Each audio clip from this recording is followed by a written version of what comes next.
오후 예배에 나오신 여러분을 주님의 이름으로 환영합니다. 식사는 잘 하셨습니까? 얼굴을 보니까 그래서 제가 하나 제안을 드리고자 합니다. 제가 무례한다고 해도 좀 양해를 구하고, 제가 오늘 말씀을 준비하면서 그 설교 제목을 삼위일체 하나님의 열정이라는 제목으로 말씀을 준비하면서 어떤 생각이 들었냐면, 열정하면 떠오르는 그 무엇이 생각이 났습니다. 그게 뭐냐면 바로 김중근 목사님의 백문일답.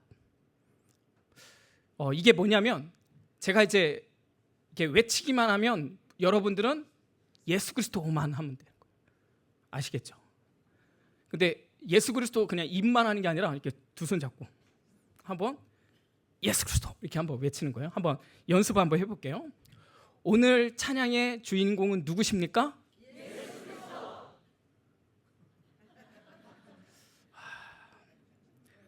이제 잘하실 수 있겠죠? 자, 인상 쓰지 마시고 자 10번만 할 거예요. 제가 마음 같아서는 100번 하고 싶은데 그러면 30분 다 지날 것 같아서 딱 10번만 할게요. 자, 우리 힘차게 우리 예수님의 이름을 외쳤으면 좋겠습니다. 자, 우리의 인생의 주인이 누구이십니까? 우리의 가정의 주인이 누구이십니까? 우리 아이의 주인이 누구이십니까? 우리 나라의 소망이 어디에 있습니까? 우리 교회의 주인이 누구이십니까? 우리의 소망이 어디에 있습니까? 이 세상의 참된 진리는 어디에 있습니까? 우리에게 구원을 베풀어 주시는 분은 누구십니까? 죄악 가운데 우리를 구원하신 분이 누구십니까? 우리가 부리는 찬양의 주인공은 누구이십니까? 하나님께 영광의 박수 돌리시겠습니다. 아유, 잘하셨습니다. 이렇게 하고 설교 끝내도 다 은혜 받은 것 같아요. 벌써 얼굴이 달라졌어요. 감사합니다. 우리가 예수 그리스도라는 그 이름만 외친다 할지라도 사실 우리 마음에 뭉클한 무엇이 있지 않습니까? 오늘 사도 바울이 1장 3절에 보면 찬송하리로다 이렇게 외치면서 시작하는 거예요. 단순한 외침이 아닌 거죠. 이 배경, 이 외침이 나오기까지 우리가 좀 알아야 될 주변의 배경을 좀 알아봤으면 좋겠어요. 사도 바울이 AD 32년경에 다메섹에서 예수님을 만났다고 보통 학자들이 말을 합니다. 우리가 잘 알고 있는 것처럼 이 다메섹에서 빛나는 그 빛을 보면서 비로소 사도 바울은 예수 그리스도가 누구인지를 그때서 알게 됩니다. 그리고 나서 AD 46년 14년이 흐른 뒤에 안디옥에서 파송을 받게 됩니다. 좀 이 갭 차이가 있지만 하나님은 바로 사용하는 것이 아니라 사도 바울을 훈련시키고 또 훈련시키고 그렇게 14년이 흐른 뒤에 AD 46년에 안디옥 교회를 통해서 바로 전도여행 파송을 받게 되는 것이죠. 이 전도여행은 총 AD 46년에서 57년 동안 무려 11년 동안 1차, 2차, 3차 전도여행을 시작하게 됩니다. 근데 그 전도여행하는 그 지역을 보며 남쪽 갈라디아, 그리고 소아시아, 마게도니아, 그리고 아가야 지방을 이 전체적으로 돌아다녔는데, 사실 그 지도상으로 보면 사실 그렇게 11년 동안 전도했다라는 사실이 믿겨지지 않을 정도로 굉장히 광활한 지역이라는 거예요. 오늘날에는 자가용이 있고 오토바이도 있고 여러 가지 교통의 수단이 있었지만 그때는 오로지 이렇게 걸어 다니면서 1차, 2차, 3차 전도여행을 무려 11년 동안 걸어 다녀서 여행을 한다? 전도를 하러 다닌다? 정말 결코 쉽지 않다라는 것이죠. 사실 이 과정이 굉장히 어려웠습니다. 그 부분에 대해서 그 과정 속에서 기록한 서신서가 바로 고린도 전후서이고, 오늘 우리가 살펴볼 말씀은 고린도후서 11장 23절에서 27절 말씀입니다. 우리 같이 한번 자막을 보면서 읽어볼까요? 시작. 그들이 그리스도의 일꾼이냐 정신없는 말을 하거니와 나는 더욱 그러하도다. 내가 수고를 넘치도록 하고 옥에 갇히기도 더 많이 하고 매도 수없이 맞고 여러 번 죽을 뻔하였으니 유대인들에게 40에서 하나 감한매를 5번 맞았으며 3번의 태장으로 맞고 1번 돌로 맞고 3번 파선하고 일주야를 깊은 바다에서 지냈으며 여러 번 여행하면서 강의 위험과 강도의 위험과 동족의 위험과 이방인의 위험과 시내의 위험과 광야의 위험과 바다의 위험과 거짓 형제 중에 위험을 당하고 또 수고하고 애쓰고 여러 번 자지 못하고 줄이며 목마르고 여러 번 굶고 춥고 헐벗었노라. 이 전도여행 가운데 이런 일이 있었다라는 거예요. 오늘 본문에 보면 40의 가만 하나 가만매라는 것은 39대를 말하는 거죠.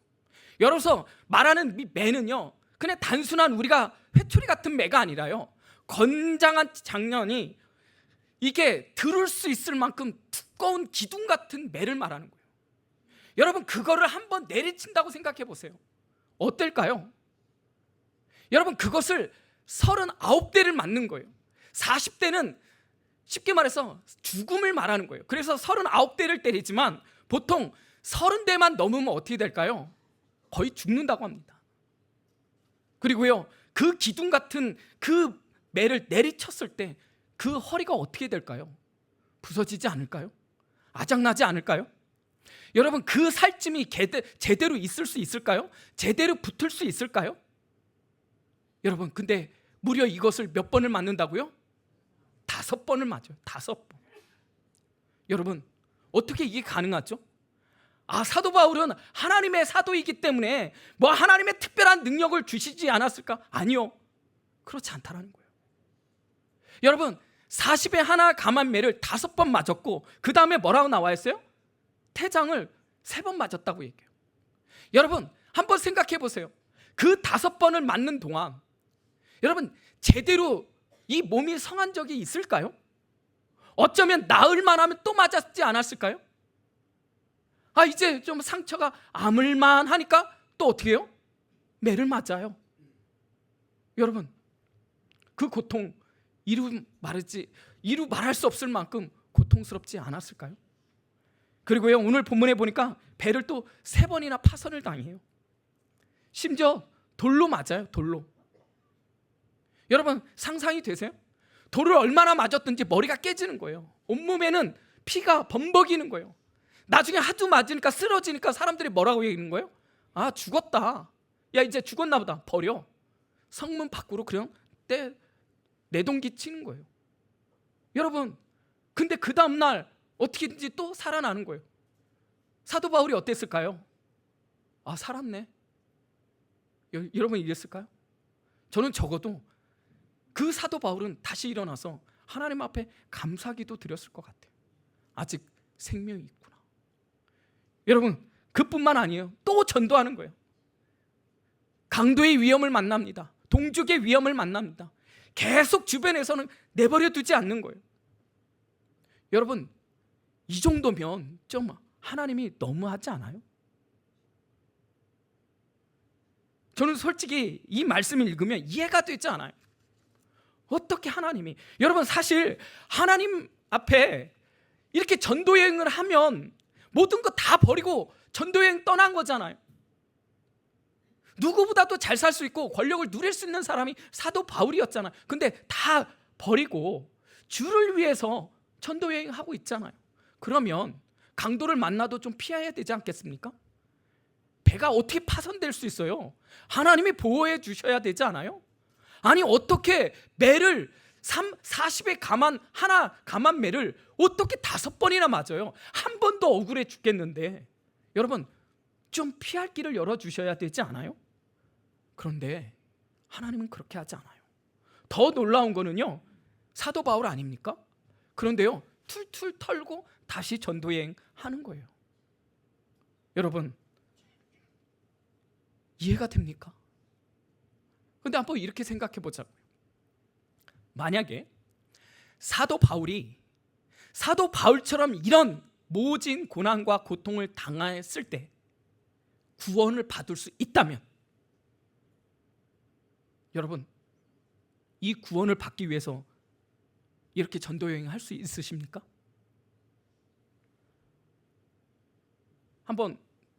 제가 한번 때려볼까요?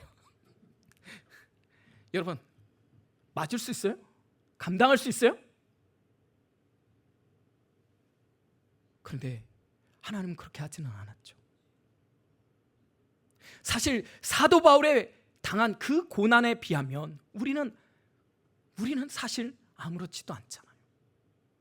여러분, 이렇게 사도 바울이 죄송합니다, 이런 비참한 삶을 사는 그런 분은 이 자리에 없지 않지 않나요? 근데요, 사도 바울은 포기하지 않았다는 거예요. 여기에 우리가 한번 우리의 구원과 사도 바울의 구원을 생각해 보자는 거예요. 더욱이 지금 이 에베소서는 어디에서 기록되었습니까? 감옥에서, 옥중서신이라고 얘기하잖아요. 사도행전 21장에 보면 이 3차 전도 여행 얼마나 고됐을까요? 얼마나 힘들었을까요? 얼마나 고통의 연속이었을까요? 그런데 이제 마무리가 됩니다. 그리고 3차 여행, 전도 여행이 끝나고 예루살렘 교회에 가서 이제 보고하러 갑니다. 그곳에서 이방인에게도 행하셨던 하나님의 일들을 보고할 때 거기에서 모든 사람들이 함께 하나님을 향해서 찬양과 경배를 드리게 됩니다. 그런데 여기까지 딱 맞췄으면 좋았을 뻔한데 여기서 또 억울한 옥살이를 하게 됩니다. 본문에서 보니까 사도행전 21장에 보니까 아시아에서 온 유대인들이 고소를 합니다. 어떤 고소요? 에베소 사람 드로비모라는 이 이방인을 성전 안으로 데리고 갔다라는 거예요. 사실 그거는 모함이었습니다. 그런 적이 없었어요. 그런데 그 모함으로 인하여 결국은 사도 바울은요, 예루살렘 감옥에서 2, 3일을 보내고, 그리고 가이사라로 옮겨서 그곳에서 2년, 그리고 결국 로마로 가면서 2년, 그때 기록한 서신이 바로 옥중서신, 바로 에베소서라는 것입니다. 전도여행이 다 끝났으면 이제 하나님이 이제 그의 앞길, 그 마지막 길 편안하게 보낼 수 있지, 편하게 보낼 수 있도록 만들어 줄 수 있지 않았겠을까요? 그런데 오히려 감옥으로 보냅니다.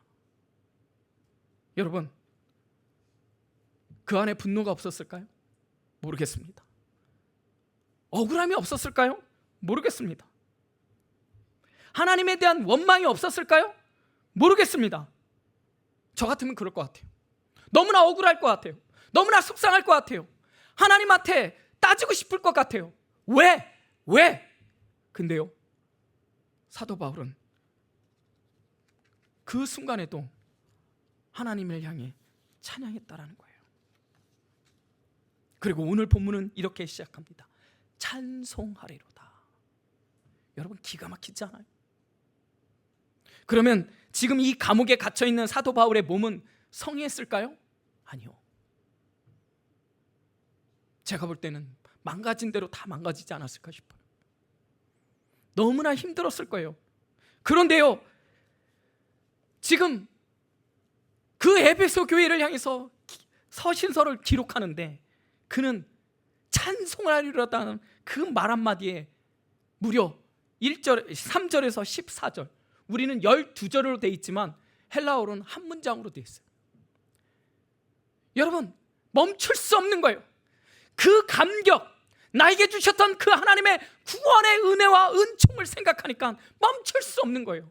더하고 여러분, 우리가 정말 멋있는 데 가면 와 저기 그런 것처럼 그 구원에 대해서, 그 감격에 대해서 멈출 수 없을 만큼 그는 붓을 들고 기록하고 또 기록하고 한 문장인데 12절로 그런 기록하고 있다는 것입니다. 저는 여기서 이 구원의 감격이 어디서 나왔는가에 대해서 우리가 한번 생각해 보자는 거예요. 왜냐? 우리 너무 구원 쉽게 생각하지 않습니까? 여러분, 정말 우리가 구원이 그냥 기본이 아니에요. 베이스가 아니에요.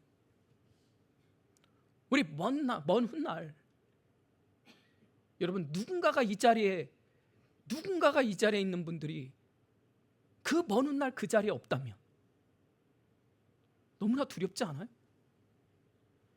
여기 있는 연목사가 목사이기 때문에 구원받았다고 말할 수 있나요? 아니요. 전 두려워요.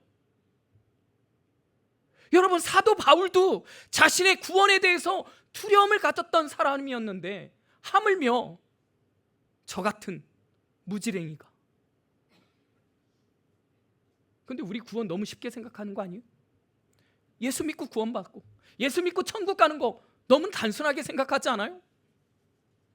저는 거기에 오늘 사도 바울이 이 감격했던 이 구원의 감격 속에서 우리의 구원을 돌아보는 시간을 갖기를 소망합니다. 오늘 3절에서 14절은 한 문장으로 되어 있는데 이것에 대한 해석은 여러 가지 방법이 있어요. 두세 가지 있다고 복음주의 안에서는 이야기를 하는데 이것을 보편적으로 이렇게 해석합니다. 총 세 단락으로 이야기하는데 한번 띄워주세요. 3절에서 6절 그리고 7절에서 12절 13절에서 14절로 이렇게 끊어서 살펴봅니다. 그거는 왜냐하면 후렴구 때문이에요. 자, 한번 여러분 성경을 한번 보시겠어요? 여러분의 성경 6절 하반절에 보면 이렇게 기록되어 있습니다. 그의 은혜의 영광을 찬송하게 하려는 것이라. 그리고 12절 하반절에 보니까 어떻게 해요? 그의 영광의 찬송이 되게 하심이라. 그 다음에 14절의 하반절 어떻게 나와 있어요? 그의 영광을 찬송하게 하려 하심이라. 이 후렴구를 통해서 이렇게 세 부분으로 단락을 나누어서 해석을 하게 됩니다. 자, 그 다음 또 하나 넘겨주시겠습니까? 그래서 3절에서 6절은 우리의 구원을 위해서 성부 하나님께서 하신 일에 대해서, 그리고 7절에서 12절은 성자 하나님께서 하신 일에 대해서, 그리고 마지막 13, 14절은 우리의 구원을 위해서 성령 하나님께서 하신 일, 이렇게 기록하고 있다는 것입니다. 저는 이 세 부분을 좀 핵심적으로 나누고 함께 마무리를 하고자 합니다. 첫 번째는요, 3절에서 6절까지 우리의 구원을 위해서 성부 하나님께서 하신 일에 대해서 우리가 함께 살펴보려고 합니다. 자, 4절과 5절 말씀 한번 읽어보겠습니다. 여기 자막 없어요? 자막 보여주시네요. 예, 좋습니다. 4절 5절 같이 한번 읽을게요. 시작. 곧 창세전에 그리스도 안에서 우리를 택하사 우리로 사랑 안에서 그 앞에 거룩하고 흠이 없게 하시려고 그 기쁘신 뜻대로 우리를 예정하사 예수 그리스도로 말미암아 자기의 아들들 되게 하셨으니. 성부 하나님께서 우리에게 행하신 가장 핵심적인 건 뭐예요? 바로 우리를 선택하셨다는 거예요. 그리고 하나님이 우리를 자녀 삼으셨다는 거예요. 여러분, 선택했다라는 거, 그것도 언제요? 창세전에 선택했다라는 거예요. 여러분, 종교와 기독교가 다른 것 중에 하나가 바로 여기에 있어요. 세상의 종교는요, 내가 선택합니다. 여러분, 혹시 삼족섬이라는 그 발 3개 달린 거북이를 본 적이 있나요? 저는 본 적이 없는데 이게 보통 절 같은 데 이게 있다고 합니다. 그러니까 거북이상인데 다리가 3개 있대요. 근데 그 삼족섬이라는 이 거북이를 머리를 만지면 부자가 된대요. 같이 갈까요? 여러분, 그 삼족섬이 있는 그 절에는요, 얼마나 사람들이 만졌던지 머리가 닳았다는 거예요. 얼마나 사람들이 부자가 되고 싶으면. 여러분, 왜 삼족섬을 만지는 거예요? 부자가 된다니까. 내가 선택하는 거예요. 세상의 종교는 내가 선택하는 거예요. 여러분, 무엇을 믿었더니 아이가 잘 낳는다. 그러니까 어떻게 돼요? 그래? 그걸 사갖고 누구한테 줘요? 며느라이한테 준 거죠. 야, 이거 품고 잘 다녀라. 아이 잘 낳게 한다. 여러분, 그 신은 내가 선택하는 거예요. 그런데 기독교는 달라요. 누가 선택합니까? 하나님이 우리를 선택한 줄 여러분 믿으시기를 주님의 이름으로 축복합니다. 여러분, 이게 복음이에요. 근데 더 놀라운 건 뭐냐면 창세전이라는 거예요. 이 우주가 만들기도 전에 우리를 택하셨다라는 거예요. 여러분, 사실 이해가 되지는 않아요.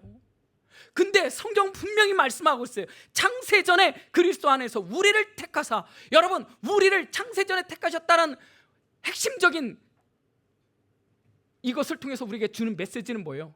조건이 없다는 거예요. 여러분, 내가 믿음이 있어서 나를 선택했을까? 아니라는 거예요.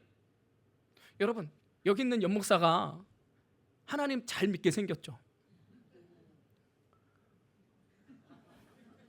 반응이 좀, 여러분 제가 좀 착하게 생겼죠? 좋아서 웃는 거예요? 비웃는 거예요? 여러분 그래서 하나님이 저를 목사로 삼았을까요? 또 아니요라고 하면 예, 맞아요. 여러분 조건이 없어요.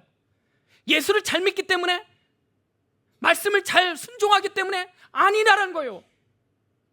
여전히 죄 많지만 하나님은 저를 택하셨다라는 거예요. 여러분을 택하셨다라는 거예요. 어떤 조건이 없어요. 여러분이 잘나서 못나서 그게 아니라는 거예요. 어떤 조건 없이 하나님이 여러분을 그리스도 안에서 택한 줄 여러분 믿으시기를 주님의 이름으로 축복합니다. 이게 은혜라는 거예요. 여러분 근데 더 은혜는 뭐냐면, 나를 딱 택했는데 여러분 이것은 영원한 선택이라는 거예요. 제가 어렸을 때 좀 솔직히 고백하면 제가 고스톱을 좀 잘 쳤습니다. 물론 진짜 실력은 아니에요. 그냥 잘 쳤어요. 실력자는 따로 있더라고요. 제가 고등학교 때 그 수학여행 가서 보니까 실력자는 따로 있더라고요. 근데 아무튼 제가요 초등학교 4학년 때 모든 걸 마스터했어요. 우리 잘 알잖아요. 미나토, 그리고 고돌이, 그 다음에 섰다. 제가 다 할 줄 알았어요. 근데 여러분 이 경건한 자리에서 이렇게 얘기될런지 모르지만, 여러분 화투를 칠 때는요 전문 용어가 있어요. 냈을 때 그거를 거두지 못하는 걸 뭐라고 얘기해요? 어떻게 알아요? 전문 용어로 낙장 불입. 한번 낸 패는 어떻게 돼요? 거둘 수 없다는 거예요. 여러분 근데요 이게 은혜예요. 하나님이 저를 선택했는데 물을 수 없다는 거예요. 아멘. 여러분 우리가 때로는 사람에 대해서 실망할 수 있어요.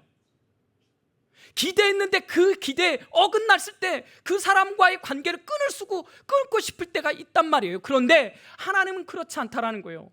용필이를 선택했는데 말을 안 들어요. 너 구원 취소? 그게 안 된다라는 거. 왜? 창세전에 저를 선택했기 때문에. 여러분 하나님의 선택은 우리에게 어떤 죄가 있어서 우리가 하나님 앞에 순종하지 않기 때문에 그것을 포기한다? 그럴 수 없다라는 거예요. 믿으십니까? 여러분 이게 은혜예요. 이게 복음이라는 거예요. 하나님께서 우리를 창세전에 선택했다라는 것은 영원한 선택을 말하는 것입니다. 여러분 하나님께서 여러분의 조건을 보지 아니하시고 여러분을 변함없는 사랑으로 여러분을 선택한 줄 여러분 믿으시기를 주님의 이름으로 축복합니다. 저는 이거보다 더 좋은 게 뭐냐면 하나님의 자녀가 되게 하신 것입니다. 오늘 본문에 보면 예수 그리스도로 말미암아 자기의 아들들 되게 하셨으니, 사실 이 원문으로 보면 아들이라는 말은 없어요. 양자라는 말이 있습니다. 양자로 삼는 거예요. 여러분 그러나 그 당시에 그 양자는요 결국은 아버지의 모든 상속을 받을 수 있는 친자식과 같은 동등한 권리를 갖게 되는 거예요. 여러분 이게 왜 중요하냐? 여러분 세상에 어떤 종교도요 그 신의 자녀가 되는 종교는 없어요. 모든 종교는 주종의 관계입니다. 사람은요 그 신 앞에 엎드려야 되는 거예요. 순종해야 되는 거예요. 복종해야 되는 거예요. 그런데 여러분 오늘 본문은 말하고 있습니다. 하나님은 우리를 자녀 삼으셨다라는 거예요. 여러분 이게 너무 좋아요. 왜 그럴까요? 여러분 솔직히 하나님이 우리를 그냥 종으로 삼아도 영광스럽지 않아요? 여러분 우리가 굳이 솔직히 하나님의 자녀가 되는, 여러분 이거는요 한 목사님의 경우는 뭐라고 얘기하냐면 예수님 반열에 동급으로 취급하신다라고 이야기하는 거예요. 여러분 예수님과 형제가 된다라는 거 여러분 놀랍지 않아요? 전혀 놀랍지 않네요. 여러분 근데 사실은 성경은 그걸 말하고 있단 말이에요. 어떻게 우리가 예수님과 형제가 될 수 있을까? 그런데 성경은요 우리를 그만큼 하나님의 자녀로 삼으시기로 작정했다라는 거예요. 아멘. 여러분 여기에 복음이 있는 것입니다. 여러분 우리가 하나님께서 우리를 자녀로 삼으셨다라는 것은 또 어떤 의미가 있을까요? 포기하지 않는 사랑을 주시기로 작정했다라는 거예요. 여러분의 자녀들이 때로는 속썩이기도 하죠. 잘못할 때도 있죠. 아니 어떤 경우에는 대판 싸우는 경우도 있는 것 같아요. 그러면 뭐라고 얘기합니까? 족보를 파자고 그러잖아요. 관계를 아예 끝내자고 했잖아요. 내 이름을 파라고 얘기했잖아요. 여러분 근데 진짜 그렇게 해서 이름을 판다고 해서 주민등록 그 등본에서 그걸 판다고 해서 그 관계가 끊어지나요? 아니에요. 이 부모의 관계는 절대 끊을 수가 없어요. 그래서 천륜이라고 얘기하는 거예요. 여러분 근데 그거 아십니까? 하나님이 우리로 하여금 이런 천륜의 관계를 만드시기로 작정했다는 거예요.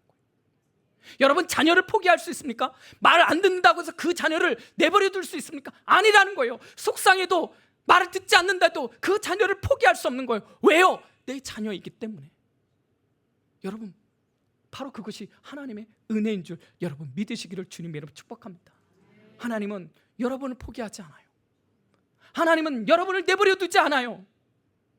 그 하나님이 영원한 그 사랑 안에서 여러분을 택하시고 그 사랑 가운데 함께 거하시기를 누구보다도 원하시는 분이 우리 하나님인 줄 여러분 믿으시기를 주님의 이름으로 축복합니다. 두 번째, 성자 하나님의 우리를 향하신 일들에 대해서 살펴보기를 원합니다. 우리 성경 보고 7절 말씀 같이 한번 읽겠습니다. 시작.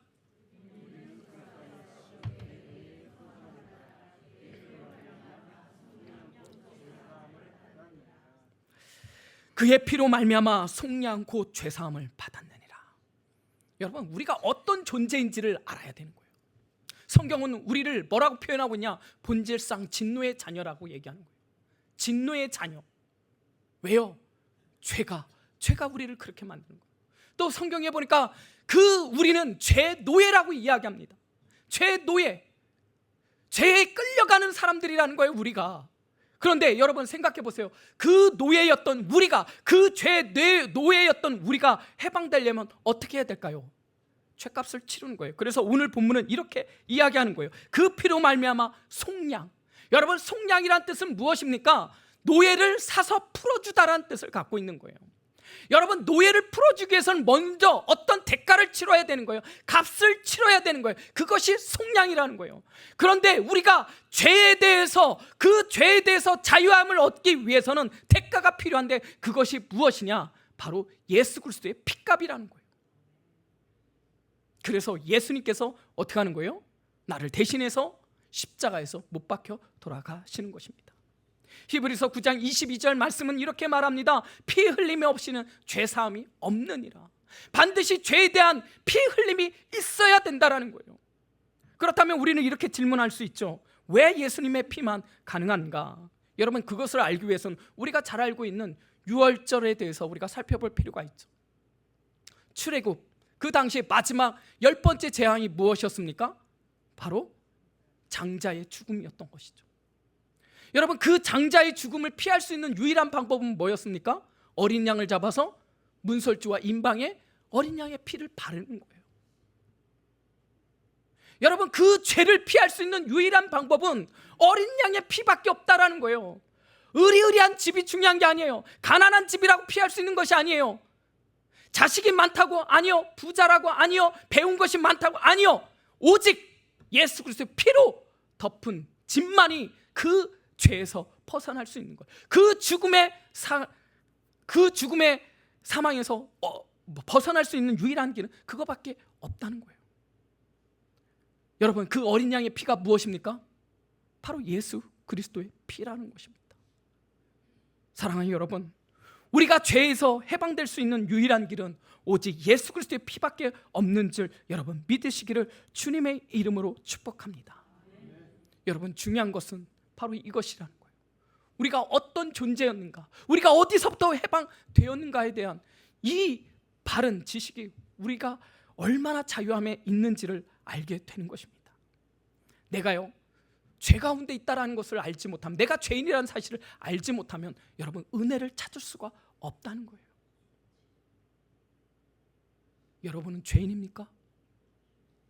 여러분 여기에 자유할 수 있는 분이 없다라는 거예요. 그러나 더 중요한 것은 내 스스로가 하나님의 말씀 앞에 죄인이라는 사실을 날마다 고백해야 한다는 거예요.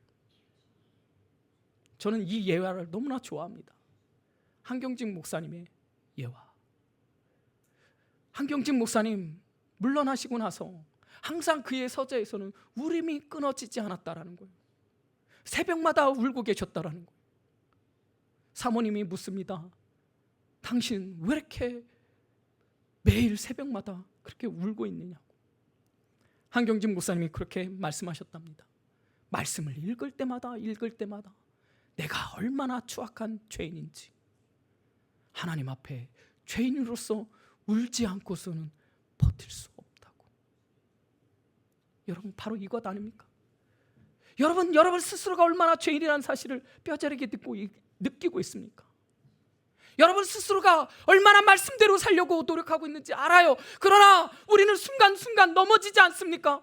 우리가 너무 쉽게 화를 내지 않습니까? 우리가 너무 세상에 타협하고 있지 않습니까? 정말 그런 나의 모습을 보면서 내가 죄인이란 사실을 얼마나 가슴 찢기며 그것을 느끼고 있어요.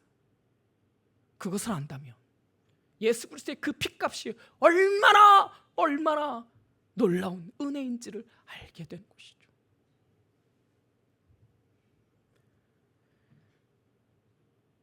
우리는 그리스도 안에서 그의 은혜의 풍성함을 따라 그 피로 말미암아, 그 피는요 은혜의 피라는 거예요.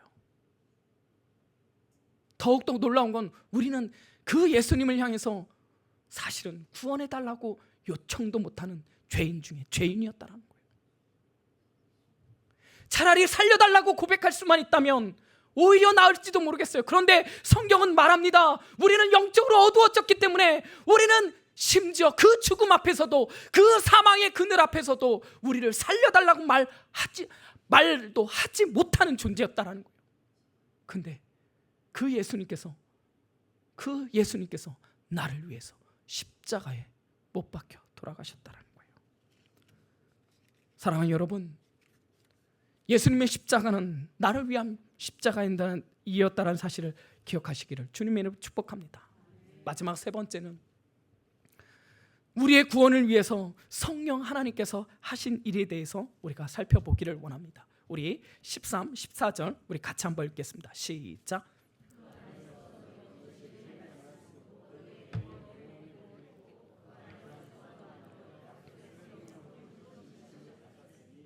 이는 우리 기업의 보증이 되사 그 얻으신 것을 속량하시고 그의 영광에 찬송하게 하려 하십니다. 여기서 핵심은 뭡니까? 성령의 인치심이라는 거예요. 너무나 기가 막힌 표현이에요. 여러분, 성령의 인치심이라는 건 뭐예요? 도장을 꽉 찍었다는 거예요. 도장을 꽉 찍었다는 거예요. 이건 뭐예요? 너는 내 거야. 여러분 좌우 한번 보세요. 도장 찍힌 거 보이는지. 안 보여요? 보여요? 맞습니다. 우리는 성령의 인치신, 우리 모두가 성령으로 인치신 줄 여러분 믿으시기를 주님의 이름으로 축복합니다. 여러분, 이것은 어떤 의미를 담고 있다고요? 넌 내 거야. 여러분, 만물의 주인이 되시는 우리 하나님께서 성령으로 인을 꽉 찍었는데 누가 감히 우리를 건들겠습니까? 사탄이요? 아니요. 사탄이 우리를 건드리려고 할 때 어떻게 하는 거예요? 하나님이 이렇게 하는 거예요. 여러분, 누가 감히 우리를 건들겠습니까? 여러분, 이게 보통 은혜가 아니에요. 성령 하나님께서 우리를 인치셨다라는 것은 단순한 은혜가 아니네요. 더욱더 놀라운 것은 여러분, 성령을 통해서 우리가 죄인인 것을 깨닫게 되는 거예요. 우리가 죄인인 것을 깨닫게 됨으로 말미암아 구원이 하나님께로 옴을 알게 되는 것이 성령의 은혜인 줄 여러분 믿으시기를 주님의 이름으로 축복합니다. 로마서 7장 24절에 보면 오라 나는 공고한 사람이로다 이 사망의 몸에서 누가 나를 건져내랴. 여러분, 오라 나는 공고한 사람이다. 이 사망의 몸에서 누가 깨닫게 하시는 거예요? 성령님께서 깨닫게 하시는 거죠. 이 성령의 은혜로 말미암아 내가 공고한 자라는 거, 내가 사망의 그늘 안에 있는 죄인 중에 제일이라는 것을 깨닫게 하는 거예요. 죄에 대한 비참함을 깨닫게 되는 거예요.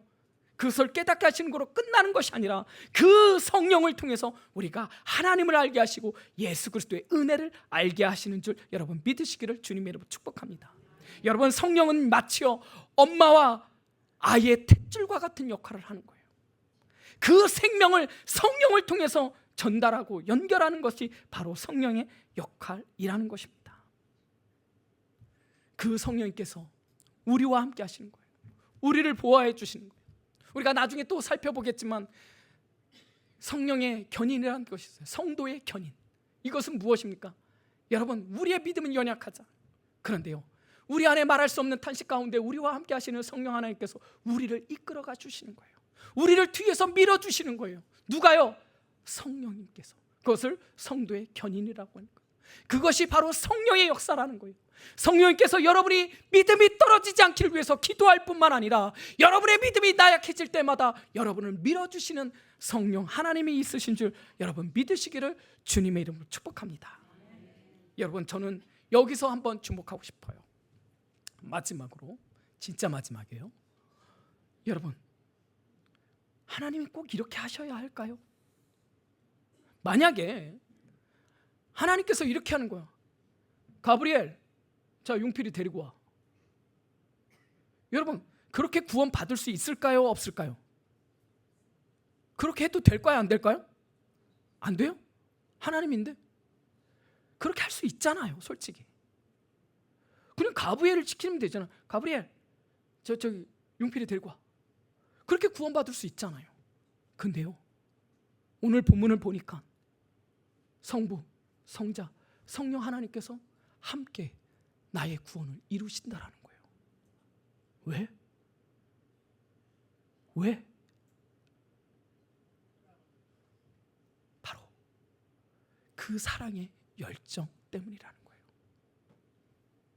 자, 3절 말씀 한번 볼게요. 찬송하리로다. 하나님 곧 우리 주 예수 그리스도의 아버지께서 그리스도 안에서 하늘에 속한 모든 신령한 복을 우리에게 주시되. 여기서 말한 모든 신령한 복은 바로 성부, 성자, 성령 하나님이 우리에게 주신 복을 말하는 거예요. 근데요, 사도 바울은 자신의 구원의 문제에 대해서 삼위 하나님께서 함께 하시는 거예요. 여러분, 우주보다도 크신 분이 하나님이세요. 우주를 만드신 분이 하나님이세요. 그런데 그 하나님이 성부, 그것도 성부, 성자, 성령 하나님께서, 삼위일체의 하나님께서 나 같은 자를 위해서, 나 같은 부지런이 같은, 제가 얼마나 믿음이 있으면 얼마나 있습니까? 제가 하나님을 얼마나 잘 섬기면 얼마나 잘 섬기겠습니까? 제가 얼마나 깨끗할까요? 아니요. 저는 벌레만도 못할지도.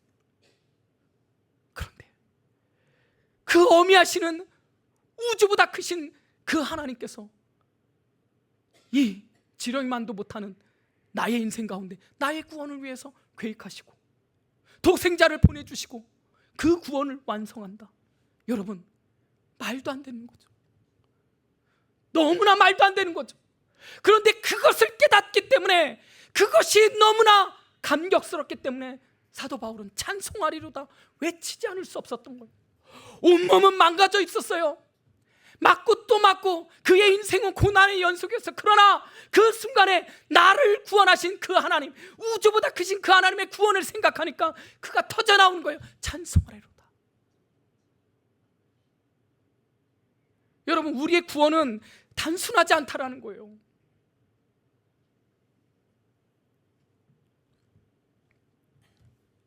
저는 구원은 그냥 베이스가 아니라 구원 때문에 여러분의 삶의 목적이 새로워지는 저와 여러분이 되시기를 주님의 이름으로 축복합니다. 여러분, 우리의 삶에 짜증스러운 일들이 얼마나 많습니까? 남편이 말을 듣지 않아요. 쓰레기는 잔뜩 쌓아놓고 치우지를 않아요. 짜증나죠. 여러분, 그때 여러분을 구원하신 하나님을 생각하세요. 그리고 나서 같이 외쳐야죠. 찬송하리로다. 여러분의 자녀들이 속삭여요. 속상하게 해요. 한 대 때리고 싶어요. 어떻게든지 그 마음을 돌이키고 싶지만 마음대로 되지 않아요. 속상해 죽겠어요. 근데 여러분, 나를 향하신 그 구원을 생각하면서 어떻게 얘기하는 거예요? 찬송하리로다. 누가 나를 귀찮게 해요? 누가 나를 힘들게 해요? 무엇을 생각해야 된다고요? 나를 향한 성부, 성자, 성령 하나님의 구원. 우리의 삶이 녹록지 않아요. 너무나 힘들어요. 사는 게 사는 것 같지 않아요. 그럴 수 있죠. 그런데 여러분, 사도 바울의 구원의 여정을, 전도 여행을 한번 생각해 보자는 거예요. 사도 바울만큼 그런 고난에 계신 분이 얼마나 있을까요? 근데 사도 바울이 이렇게 외칩니다. 찬송하리로다. 찬송하리로다. 여러분, 우리의 구원, 나에게 주신 이 삼위일체 하나님, 이 구원을 향해서 우리가 함께 외쳐야 되지 않겠습니까? 찬송하리로다. 찬송하리로다. 여러분, 이 구원을 잊지 마십시오. 이거는 우주적 구원이에요. 삼위일체 하나님의 놀라운 사랑으로 열정적으로 사랑하신 그 사랑의 열매가 나의 구원이라는 사실 절대 잊지 마시고, 나는 천국에 갈 거 아니요, 그것이 아니라 나의 삶 속에서 찬송을 외치며 그 길을 걸어갈 수 있는, 뚜벅뚜벅 걸어갈 수 있는 저와 여러분이 되시기를 주님의 이름으로 축복합니다.